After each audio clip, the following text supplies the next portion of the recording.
So I noticed in some of your writing, the 6 levels of TAND. I think you kind of just mentioned that. And then TANDem is it a grant, or do you want to talk a little bit about that at this point?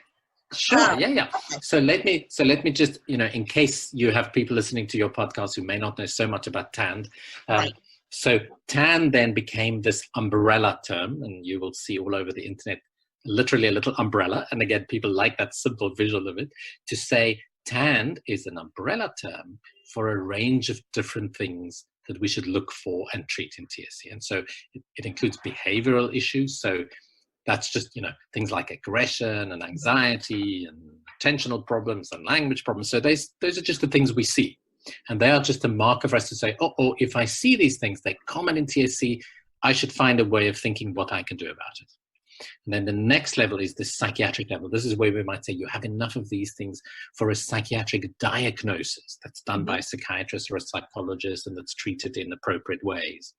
And then the intellectual level, as you know, in the olden days, if I can use that term, people used to think most people with TSC had significant intellectual disability. And we now know that's completely not the truth. Right. More than half have entirely normal intellectual ability, and less than half have some degree of intellectual disability. So it's this huge range. And therefore it means that anyone and everyone across the range have different needs, and we have to think, how do we support their needs? And then the academic level is about school stuff, reading, writing, spelling, maths, those kind of things, because that's different from your intellectual ability. You can have normal IQ, but really struggle in school in TSC, and that's a separate special thing that we therefore needed to introduce. The neuropsychiatric level is where we're talking about how good you are with memory and with doing planning and organizing, because it's a different level in your brain skills as well. And many people with TSC have lots of memory issues and lots of executive, we call them executive issues, planning, organizing, working memory, all that kind of stuff. Organizing and running and planning their lives. And then the psychosocial level is the last one. That's where we say we also have to think about the impact of living with TSC on the individual, on your self-esteem, on your ability to form relationships, on how things work in the family, on the relationship between mum and dad or different partners, on the siblings, because it's such an important thing. And the burden of TSC on families is enormous. And we therefore wanted to make sure mums and dads and people who live with it know these things.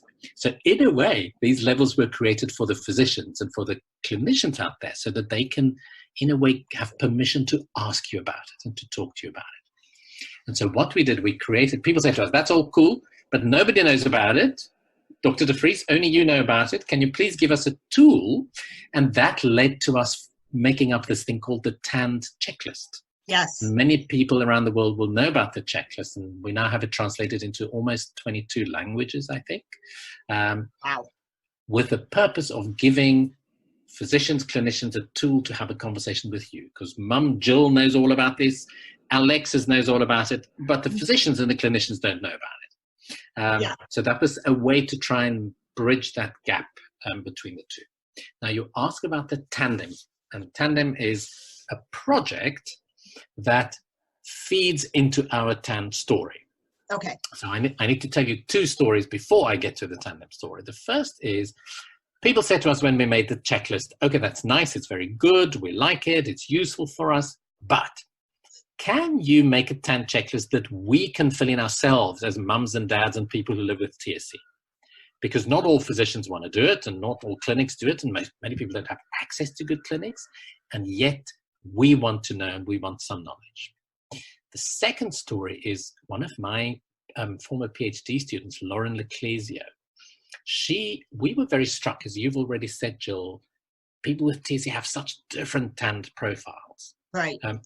That it can be a little overwhelming. There's Alexis, and she's incredibly able, and she works as a teacher, and then there's somebody else who's got all sorts of other issues, and somebody else, and even within a family, kids and people are very differently affected. Oh yeah. So how do I know what's my profile, and what can I do about that? And Lauren Leclésio actually did a beautiful research study, and she found that when we took all these TAND checklist data together, she could identify 7 clusters of main problems for people with TSC. Huh. And so to say that we should look for 7 things sounds much easier, doesn't it, than to say we look for an impossible number of things. Yes, yeah. Especially for doctors. I know there might be some doctors listening to the podcast, but I often say, we know most doctors can count up to 10. So if we can give them 7 clusters to look for, they should be able to do that.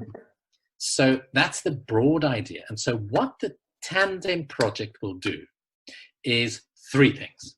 1, we're going to make a self-report version of the checklist so that you, either as a parent, a carer, or an individual who lives with TSC, can fill in yourself. Mm-hmm. And then we're going to put it into an app so that you can download an app and fill it in on the app. Great. And then we are going to create, with an expert group of people, consensus guidelines for treatment, next steps, interventions for all these 7 clusters of TAND difficulties. Wow. And then we're going to build them into the app so that when you sit down and you fill in the app for yourself or for your son or daughter, and you click on it, it will show you your child's like a roadmap. TAND cluster profile, and you can click on it and it will tell you what you can do about that specific TAND manifestation. And it'll also tell you what the clinicians and the physicians ought to be doing as next steps for your TAND profile. Wow. So that's a project that's funded for 4 years by a Belgian foundation. It's called the King Boudewijn Foundation. It's the Belgian Royal Foundation. Okay. And they have funded us basically to develop this app, to validate the app, and we'll use people in the US and different parts of the world, and to make sure that we have something that we think is a good product that can then be launched for anybody in the world to use towards the end of the project. So that's the idea. You can see it's very practical, and it's really about empowering families and people who live with TSC, because we know we can't wait until you can get to somebody who knows about TAND. We need to give you the tools. Absolutely. So that's the basic idea of the TANDem project. And we've just had the launch meeting, which was in the end of November in Belgium. And we have almost 20 different people in the research project from almost 10 different countries in the world.